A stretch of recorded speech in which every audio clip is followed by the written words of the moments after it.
السلام علیکم زه یم ستاسو ورور ستاسو ملګری کبیر خان د شاته د سیر کې چې د تاسو د کوم ویډیو ښکاري دا تاسو وګورئ کنه سافټویر زه خلکو ته اپډیټ کوم او دا بړوا دلال ماته وایي چې زه ته سافټویر اپډیټ کوم دا بس تا په خزه غینو منډم ته ماته سافټویر نشي اپډیټ کولای زه به تاسو سافټویر اپډیټ کوم زه ستا په کونه کې لرګي منډم زه تاسو چې ته اپډیټ ته د فیسبوک نم تختې دا ویډیو ګوري بیر سره غپ لګوم دې کنزل ماران کې یو کنزل مار رومته هغه څنګه ولی ویډیو یې کړی دا هغه ښکاره شو کنه ها لازمي هغه دا ګوري زمو ویډیو غاني هغه وکنزلم کړي پکې یار دا خبر دې نو سمه بدل کی فیسبوک آی ډی خور سړی نن سبا خو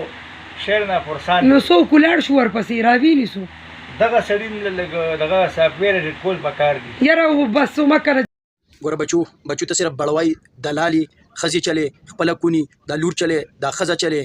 ته مړه تا کې اره لوبه شته ستا ښځه وغیم سافټویر یې زه خلکو ته اپډیټ کوم سافټویر به زه تا ته اپډیټ کوم زه ته ما ته سافټویر نشي اپډیټ کولی والې اورېدلو او زه به ستا په کونه لرګي ومنډم لرګي ته ما پېژنې که ما نه پېژنې ستا ښځه ته بړوا وغیم ته به بالکل ټولو ته به دا ویډیو جوړې کلمه استغفار به وې چې یاره بالکل به زه به دا ویډیوګانې ته به بیا چا پسې دا ویډیوګانې نه جوړوم نو د دې د وجې نه به زه بیا تا پسې د سره ویډیو نه جوړوم نه به رانه بل څوک تا پسې ویډیو جوړوي خو چې تا کله توبه استغفار نیستی او تبلیغ کې نه تلې زه ستا په ښځه غین منډم تا ښځه ته بړوا وغیمه